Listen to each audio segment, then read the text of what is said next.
Hello students, welcome to Magnet Brains Hindi medium. मैं लाली वर्मा आप सभी 12वीं कक्षा के होनहार, कर्मठ और लगनशील विद्यार्थियों का मैग्नेट ब्रेन्स हिंदी में बहुत बहुत स्वागत करती हूं और साथ ही साथ ये आशा भी करती हूं कि आप सभी स्वस्थ होंगे, साथ ही साथ अपने आप का ख्याल रख रहे होंगे। बेटा, अपने आप का ख्याल अच्छे से रखिएगा।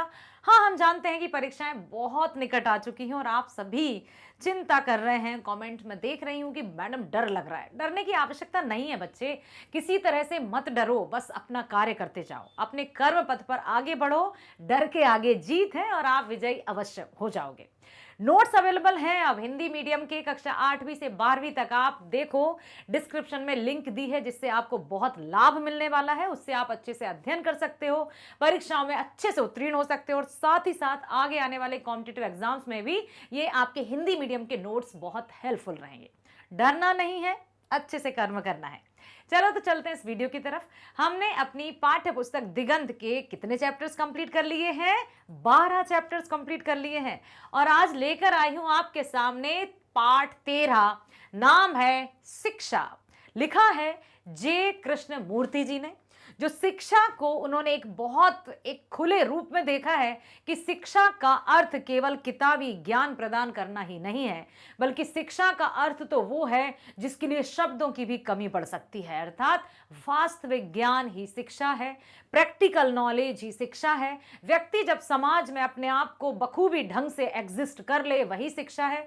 आपसी व्यवहारिक भाषा में अपने आप के बोली में, व्यवहार में सुंदर और प्यारी प्यारी मधुर भाषा का इस्तेमाल करे, वही शिक्षा है। एक दूसरे के प्रति सरलता, स्वभाव और बहुत प्रेम पूर्वक बर्ताव करे, वही शिक्षा है। समझ में आया? और भी बहुत सारे उन्होंने शिक्षा के रूप यहां पर बताए हैं। तो मेरे बेटे, प्लीज मैं आपसे यहां पर एक और रिक्वेस्ट करना चाहूंगी कि इस चैप्टर को बहुत ध्यान से सुनना भी, परीक्षाओं के लिए भी और आपके अपने जीवन के लिए भी, क्योंकि ना केवल ये चैप्टर आपके परीक्षाओं के लिए ही लाभदायी है, बल्कि जीवन जीने के हर एक व्यक्ति के लिए, हर एक बच्चे के लिए, हर एक व्यक्ति के लिए, कहा ना, चाहे वो बच्चा हो, युवक हो या हम हो या हमसे बड़े भी क्यों ना हो, सबके लिए ये पाठ बहुत ही शिक्षादायी है, अर्थात लाभकारी है।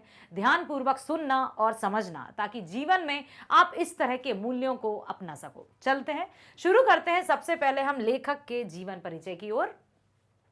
लेखक जे कृष्णमूर्ति, जिनका नाम था जिद्दू कृष्णमूर्ति। जन्म 12 मई 1895, मृत्यु या निधन 17 फरवरी 1986। जन्म स्थान तमिलनाडु। याद रखिएगा इनका जन्म स्थान, जन्म और तिथि, ठीक है। ये आपके एमसीक्यूज में जो प्रश्न पूछे जाते हैं उनमें इस तरह के प्रश्नों के उत्तर आपसे पूछे जा सकते हैं, तो याद रखिएगा। रचनाएं हैं इनकी शिक्षा और संवाद। इनकी जो भी रचनाएं हैं ना, हम सब के भलाई के लिए हमेशा। दूसरी देखो आप, शिक्षा और जीवन का तात्पर्य। तीसरी देखो आप, शिक्षा केंद्रों के नाम पत्र। कई तरह से उन्होंने अपने संपूर्ण जीवन को शिक्षा के लिए समर्पित कर दिया। सीखने की कला, लर्निंग, आर्ट ऑफ लर्निंग। फिर है ध्यान, किस तरह से आप अपने आप को स्वस्थ रखकर एक अच्छे शिक्षित व्यक्ति बन सकते हो। यदि मैं आपसे पूछूं कि who is an educated person, एक शिक्षित व्यक्ति कौन कहलाता है या किसे कहेंगे? क्या जिसके पास बहुत सारी डिग्रीज रहेंगी और क्या हम सिर्फ उसी को शिक्षित व्यक्ति कह सकते हैं, या हम उस व्यक्ति को शिक्षित कह सकते हैं जो समाज में अपने आप को सम्मानीय भी बनाता है, सबके प्रति स्नेह की भावना भी रखता है और हाँ, उसके पास किताबी ज्ञान भी है? तो मात्र किताबी ज्ञान ही शिक्षा है, या आपसी जो व्यवहारिक भाषा है और जीवन में किस तरह के उतार चढ़ाव आते हैं उनके साथ तालमेल या सामंजस्य किस प्रकार से बिठाया जाता है, वह शिक्षा है। अगली रचना है इनकी विज्ञान एवं सृजनशीलता। स्कूलों के नाम पत्र। कई तरह की उनकी आप देख सकते हैं रचनाएं। हमेशा उनकी रचनाएं शिक्षा से जुड़ी हुई होती हैं।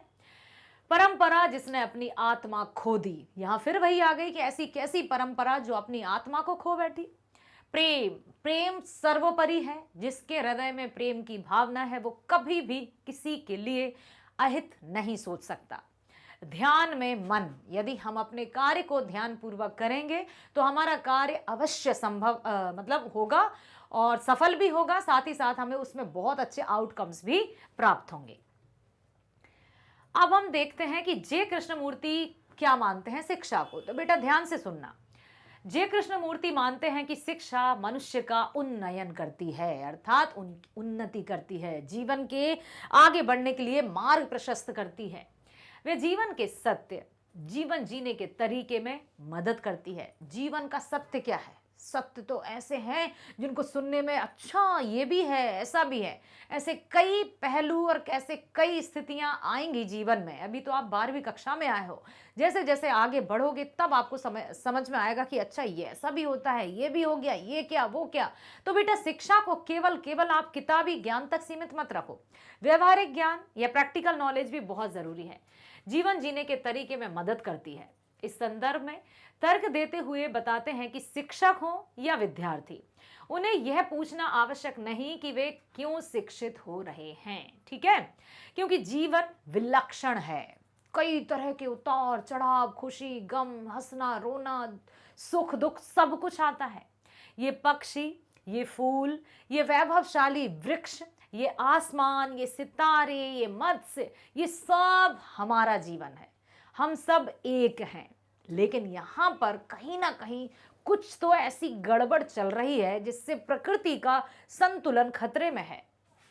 जीवन समुदायों, जातियों और देशों का पारस्परिक सतत संघर्ष है। सतत मतलब क्या होता है? कंटिन्यूअस, बिल्कुल लगातार। जीवन ध्यान है, जीवन धर्म है और जीवन गूढ़ है, मतलब बहुत गहरा भी है इसका अर्थ। जीवन मन की प्रच्छन्न वस्तुएं, वासनाएं, भय, सफलताएं, चिंताएं, ये सब कुछ जीवन है बेटा। जीवन को किस तरह से परिभाषित किया है उन्होंने? जीवन संघर्ष है, जीवन ध्यान है, जीवन धर्म भी है, जीवन गूढ़ है, गहरा है। जीवन मन की प्रच्छन्न वस्तुएं, वासनाएं, कभी हम किसी की तरफ लालायित हो जाते हैं, कभी किसी वस्तु के प्रति हम लालायित हो जाते हैं और अपने आप के जो बुद्धि है उसको, मतलब बुद्धि में या ऐसी कहते हैं ना विनाश काले विपरीत बुद्धि, मनुष्य के अंदर ऐसी बुद्धि या कुबुद्धि विराजित हो जाती है कि वो उस समय जो कार्य करता है उसको कुछ ध्यान नहीं रहता कि इसका फल क्या होगा या इसका हश्र क्या होगा। तो इस तरह की कुछ वासनाएं हैं, कुछ ऐसी लालसाएं हैं जिससे मनुष्य ना रह जाता है। भय है, सफलताएं हैं, चिंताएं, ये सब कुछ जीवन का ही अंग है। शिक्षा इन सभी का अनावरण करती है। शिक्षा के द्वारा सब कुछ संभव है। शिक्षा का कार्य है कि वह संपूर्ण जीवन प्रक्रिया को समझने में हमारी सहायता करे, ना कि हमें केवल कुछ व्यवसाय या ऊंची नौकरी के योग्य ही बनाए। यहाँ पर वे कहना चाहते हैं कि शिक्षा का तात्पर्य केवल हमें नौकरी प्रदान करना ही नहीं होता है, वह हमें जीवन की प्रक्रिया को समझने में भी सहायता करे। शिक्षा वही है जो हम अपने जीवन को समझने में सही से सफल हो सकें। आगे कहते हैं कि हमें बचपन से ही ऐसे वातावरण में रहना चाहिए जहां भय का वास ना हो, नहीं तो व्यक्ति जीवन भर के लिए कुंठित हो जाता है। यदि घर में खतरनाक भयपूर्ण वातावरण रहेगा तो बच्चा अपने विचारों को व्यक्त कैसे करेगा? स्कूल में यदि खतरनाक भयानक माहौल रहेगा तो बच्चा कैसे अपने मन की जिज्ञासाओं को टीचर से पूछ पाएगा? तो अर्थात कहने का तात्पर्य यह है कि घर हो या विद्यालय हो, परिवेश ऐसा होना चाहिए कि बालक अपने विचारों को खुलकर व्यक्त कर सके। उसकी महत्वाकांक्षाएं दबकर रह जाएंगी यदि भयानक माहौल होगा तो, और उसकी मेधा शक्ति दब जाती है। जो उसका टैलेंट है, जो उसके अंदर कई तरह के प्रश्नों की उथल पुथल चल रही है, जब उन प्रश्नों के उत्तर उसको नहीं मिलेंगे क्योंकि वो प्रश्न पूछ ही नहीं पाएगा, तो ऐसे में उसकी जिज्ञासाएं कैसे शांत होंगी और वो जो पूछना चाहता है उससे कैसे वो बढ़ पाएगा। मेधा शक्ति के बारे में कहते हैं कि मेधा वह शक्ति है जिससे आप भय और सिद्धांतों की अनुपस्थिति में स्वतंत्रता से सोचते हैं, ठीक है, ताकि आप सत्य की वास्तविकता को अपने लिए खोज सकें। पूरा विश्व इस भय से सहमा हुआ है, क्योंकि ये दुनिया वकीलों, सिपाहियों, सैनिकों की दुनिया है। यहाँ प्रत्येक मनुष्य किसी न किसी के विरोध में खड़ा रहता है। ये दुनिया ऐसी ही है। वकील है तो शिक्षा ही शिक्षा का दुश्मन बन गई है, शिक्षा ही शिक्षा के विरोध में खड़ी हुई है। कहने का तात्पर्य कि सिर्फ किताबी ज्ञान की हम बात करें तो यहाँ तो सब एक दूसरे के विरोध में है। किसी सुरक्षित स्थान पर पहुंचने के लिए प्रतिष्ठा, सम्मान, शक्ति और आराम के लिए संघर्ष कर रहा है। अतः निर्विवाद रूप से शिक्षा का कार्य यह है कि वह इस आंतरिक और बाह्य भय का अंत करे। प्रस्तुत पाठ से जे कृष्णमूर्ति का ये संभाषण है, वे प्रायः लिखते नहीं थे, वे बोलते थे। जो भी उनकी लेखनी है ना, वो उनके शब्द हुआ करते थे, वे संभाषण करते थे, वे प्रश्नकर्ताओं के उत्तर देते थे। इस पाठ में उन्होंने शिक्षा के अर्थ को बताया है। लेखक कहते हैं कि शिक्षा का अर्थ कुछ परीक्षाएं उत्तीर्ण कर लेना ही नहीं है, जैसे गणित, रसायन शास्त्र अथवा अन्य किसी विषय में प्रवीणता या कुशलता प्राप्त कर लेना ही शिक्षा नहीं है, बल्कि जीवन को अच्छी तरह से समझना ही शिक्षा है। शिक्षा का कार्य है कि वह संपूर्ण जीवन की प्रक्रिया को समझने में हमारी सहायता करे, ना कि कुछ व्यवसाय या ऊंची नौकरी के सिर्फ योग्य ही बनाए। उनका कहने का तात्पर्य बिल्कुल सही है कि शिक्षा संपूर्ण जीवन को समझने में हमारी सहायता करे। आगे लेखक कहते हैं कि बच्चों को हमेशा ऐसे वातावरण में रहना चाहिए जहां स्वतंत्रता हो। अधिकांश व्यक्ति ज्यों-ज्यों बड़े होते जाते हैं त्यों-त्यों ज्यादा भयभीत हो जाते हैं। कौन से जीवन का भय? कभी नौकरी छूटने का भय, तो कभी इसका भय, तो कभी उसका भय। हम सब जीवन से भयभीत रहते हैं। लिखा है यहाँ पर, कहीं नौकरी छूटने के भय से, परंपराओं के भय से, इस बात के भयभीत रहते हैं कि पड़ोसी, पत्नी या पति क्या कहेंगे। हम मृत्यु से भी भयभीत रहते हैं। हम बचपन में ऐसे वातावरण में रहें जहां स्वतंत्रता हो, ऐसे कार्य की स्वतंत्रता जहां हम अपने हर एक कार्य को अंजाम दे सकें, संपूर्ण प्रक्रिया को समझ सकें, जीवन की ऐश्वर्य की, इनकी अनंत गहराई और इसके अद्भुत सौंदर्य की धन्यता को तभी महसूस कर सकेंगे जब हम प्रत्येक वस्तु के खिलाफ विद्रोह करेंगे, संगठित धर्म के खिलाफ, परंपरा के खिलाफ और इस ऐसे रूढ़िवादी समाज के खिलाफ, ताकि आप एक मानव की भांति अपने लिए सत्य की खोज कर सके। बहुत ही स्पष्ट रूप से उन्होंने शिक्षा के अर्थ को यहाँ पर बताया है, तो समझ में आ ही गया होगा कि शिक्षा का अर्थ केवल नौकरी प्रदान करना नहीं है। शिक्षा का अर्थ है समाज में हम किस तरह से अपने आप को रख सकते हैं, किस तरह से हम अपने जीवन में आने वाली समस्याओं का समाधान कर सकते हैं, किस तरह से जो उतार चढ़ाव है उनका मुकाबला करके हर एक चुनौती का संघर्ष के साथ सामना करें, वही शिक्षा है। तो आइए चलते हैं प्रश्नों की ओर। शिक्षा का क्या अर्थ है, इसके क्या कार्य हैं, स्पष्ट कीजिए। तो शिक्षा का अर्थ है जीवन के सत्य से परिचित होना और संपूर्ण जीवन की प्रक्रिया को समझने में मदद करना, क्योंकि जीवन विलक्षण है। पक्षी, वैभवशाली वृक्ष, आसमान, सितारे, नदी, तालाब, वृक्ष, फूल, लता, धरती, आकाश, सब कुछ जीवन है। ये समस्त हमारा ही जीवन है। जीवन दीन है, दीन मतलब दुखी, गरीब, और जीवन अमीर भी है, धनी भी है। जीवन गूढ़ भी है, बहुत गहरा भी है, और जीवन चुटकियों में समझने वाला भी है। जीवन मन की प्रच्छन्न वस्तुएं हैं, महत्वाकांक्षाएं हैं, वासनाएं हैं, सफलताएं हैं, चिंताएं हैं, हंसना है, रोना है, खुशी है, गम है, सब कुछ है जीवन। अब इस जीवन को किस तरह से जीना है वो सिखाना ही शिक्षा का कार्य है। केवल इतना ही नहीं, अपितु हम इससे कहीं ज्यादा जीवन है कि हम कुछ परीक्षाएं उत्तीर्ण कर लेते हैं, हम विवाह कर लेते हैं, बच्चे पैदा हो जाते हैं, इस प्रकार अधिकाधिक यंत्रवत बन जाते हैं कि उठना है, परिवार का पालन पोषण करना है, काम पर जाना है, घर पर आना है, फिर जाना है, फिर आना है। ये हम पूरी मशीन युग में ढल जाते हैं और हम कहीं ना कहीं जीवन की वास्तविकताओं से परिचित ही नहीं हो पाते हैं।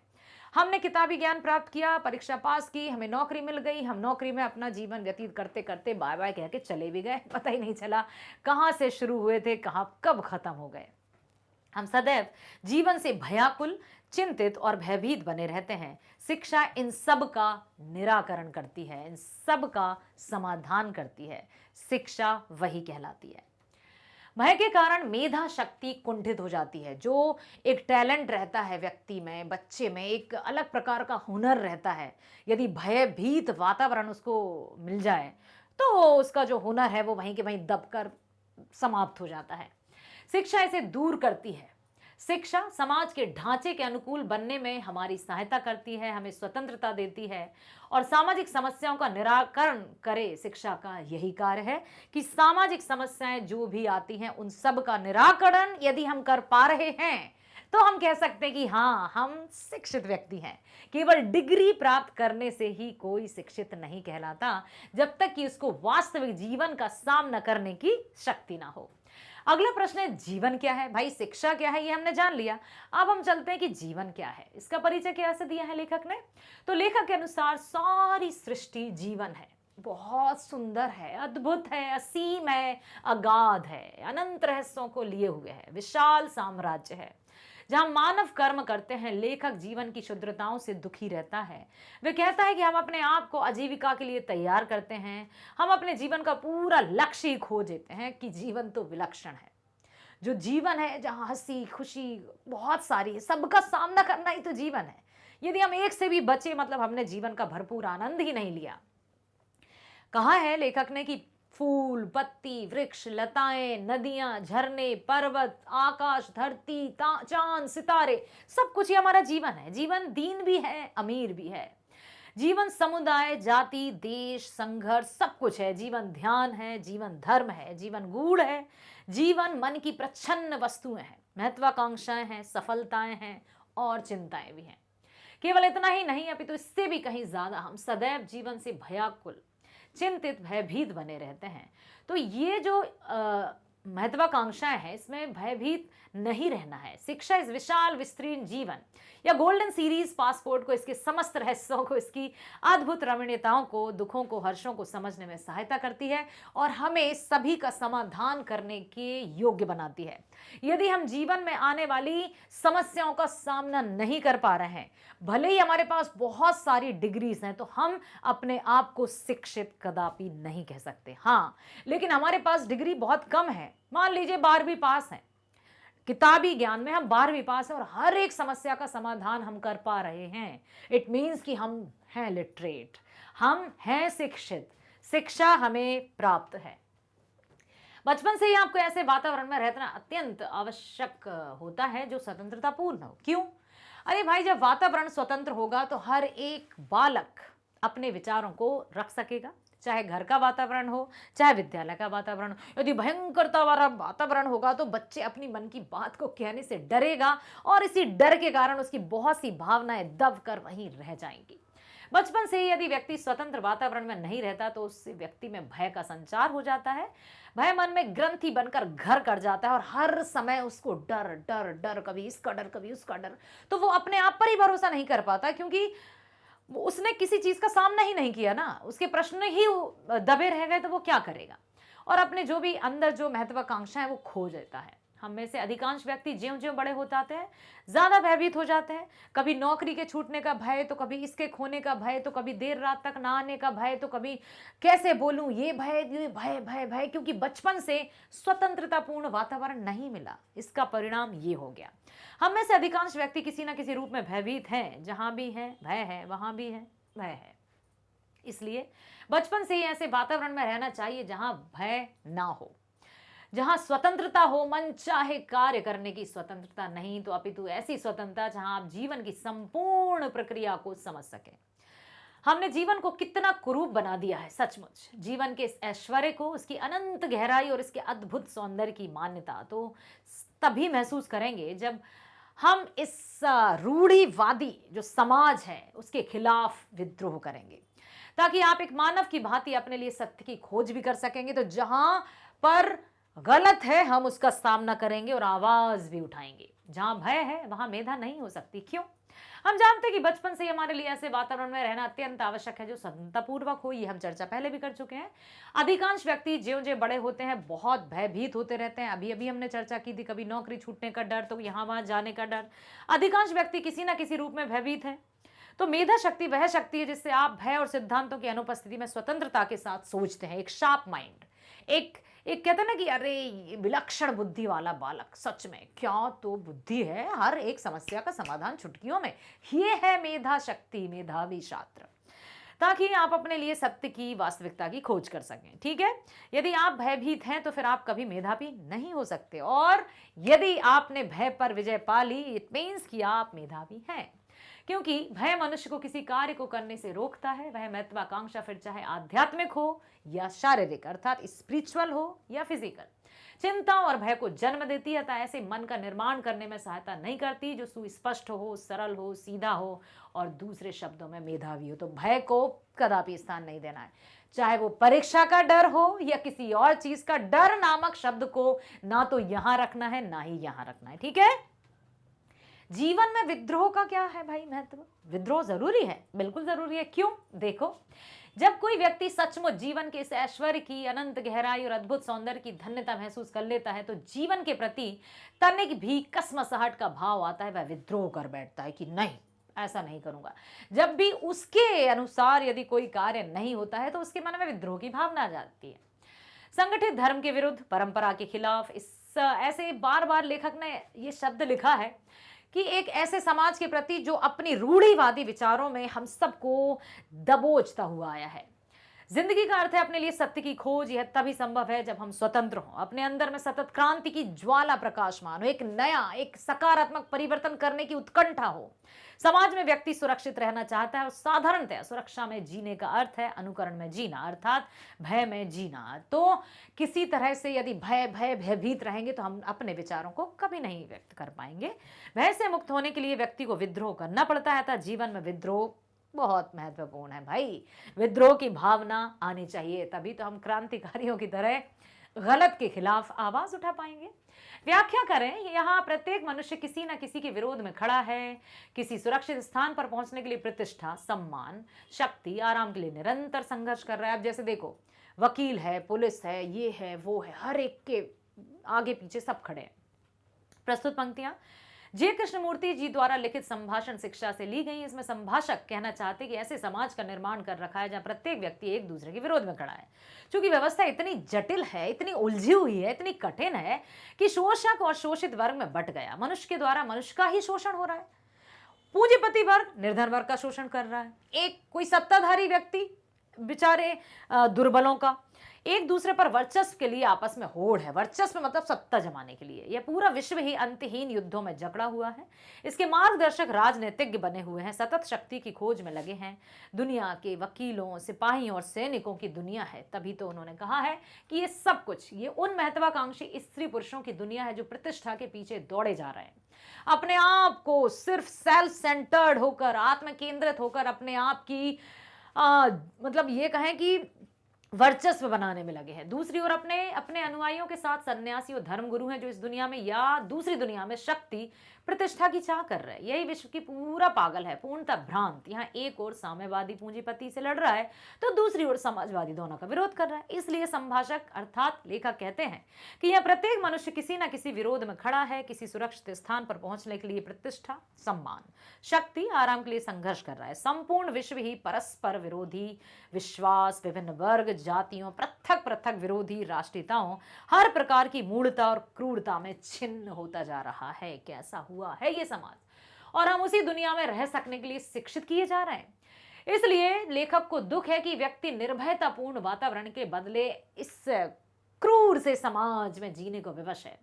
अतः हमें अविलंब, बिना देर के हुए एक स्वतंत्रता पूर्वक वातावरण तैयार करना होगा ताकि हम उसमें रहकर अपने लिए सत्य की अविलंब रक्षा कर सकें और एक ऐसे सभ्य और सुसंस्कृत समाज का निर्माण कर सके जहां एक ऐसे नागरिक का निर्माण हो जो एक कहते हैं ना कि एक हेल्दी समाज का निर्माण कर सके। स्वतंत्रता पूर्वक वातावरण तैयार करना होगा, उसमें रहकर अपने लिए सत्य की खोज कर सके, मेधावी बन सकें ताकि हम अपने अंदर सतत गहरी मनोवैज्ञानिक विद्रोह की अवस्था में रह सकें। ठीक है।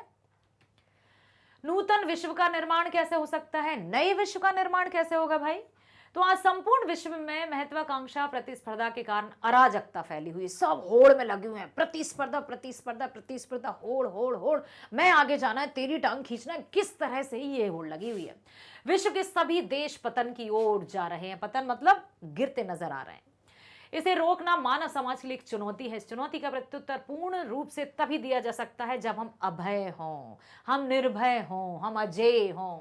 हम एक हिंदू, एक साम्यवादी पूंजीपति की भांति ना सोचें, अतः एक ऐसे मानव की तरह सोचें जो सभी समस्या का हल खोजने का प्रयत्न करें। समस्या का हल हम तभी खोज सकते हैं जब हम स्वयं संपूर्ण समाज, मतलब ऐसे समाज के खिलाफ क्रांति करें जो एक रूढ़िवादिता में जड़ा हुआ है। महत्वाकांक्षा के खिलाफ विद्रोह ना करें जिस पर संपूर्ण मानव समाज आधारित है। जब हम स्वयं महत्वाकांक्षी ना हो, परिग्रही ना हो, अपनी ही सुरक्षा से ना चिपके हो, तभी हम इस चुनौती का प्रत्युत्तर दे सकेंगे। अन्यथा हम भी उन्हीं की भांति उनके समक्ष जी हजूरी करते नजर आएंगे और हम नूतन विश्व का निर्माण कर पाएंगे जब हम संकल्प कर लेंगे और विद्रोह करने के लिए डट जाएंगे। ठीक है। क्रांति करना, सीखना और प्रेम करना तीनों पृथक पृथक क्रियाएं नहीं है। कैसे? बहुत ही महत्वपूर्ण प्रश्न है बेटा। देखो, क्रांति करना, सीखना और प्रेम करना। पृथक मतलब अलग, अलग अलग क्रियाएं नहीं है भाई, ये एक है। क्यों? हमें जानकर ये चलना चाहिए कि विश्व में पहले से ही अराजकता फैली, इसलिए हमारे समाज को अराजक स्थिति से निकालने के लिए समाज में क्रांति की आवश्यकता है, बदलाव की आवश्यकता है। तभी हम सुव्यवस्थित समाज का निर्माण करेंगे। सचमुच इसका क्षय देखते हैं तो हमारे लिए एक चुनौती है कि समाज किस तरफ जा रहा है। इस ज्वलंत समस्या का हल खोजें, इस चुनौती का उत्तर हम किस प्रकार देंगे, यह बड़ा महत्वपूर्ण है। इस ज्वलंत समस्या की खोज में समाज के खिलाफ क्रांति करनी होगी, चुनौतियों का सामना करना होगा, उत्तर देना होगा। हम ये भी करेंगे कि पूरे समाज इससे सीख सके, अर्थात हमें शिक्षा के सही तरीकों को अपनाना होगा। हमारे लिए कोई ना कोई गुरु रह जाता है, ना कोई मार्गदर्शक। हर वस्तु हमें एक नई सीख दे जाती है, तब हमारा जीवन स्वयं गुरु हो जाता है और हम सीखते जाते हैं। जिस किसी वस्तु में सीखने के क्रम में गहरी दिलचस्पी रखते हैं, इंटरेस्ट रखते हैं, तब उससे हम प्रेम भी खोजते हैं और उस समय हमारा संपूर्ण मन, संपूर्ण सत्ता रहती है। ठीक इसी भांति जिस क्षण गहराई से महसूस कर लेते हैं, यदि हम महत्वाकांक्षी नहीं होंगे तो क्या हमारा ह्रास नहीं होगा। यह अत्यंत महत्वपूर्ण हो जाता है कि इस महत्वाकांक्षा को पूरे करने के क्रम में क्रांति, सीखना और प्रेम सब साथ साथ चलता है। अतः हम कह सकते हैं कि ये तीनों अलग अलग नहीं हैं। समझ में आया? आशा करती हूं सुना है, सीखा है, समझा है और परीक्षाओं में बहुत अच्छे उत्तर लिखकर आएंगे। साथ ही साथ जे कृष्णमूर्ति की शिक्षा को याद रखेंगे और समाज में एक होनहार नागरिक बनेंगे। ऑल द बेस्ट बेटा, मिलते हैं नेक्स्ट वीडियो में। Thank you.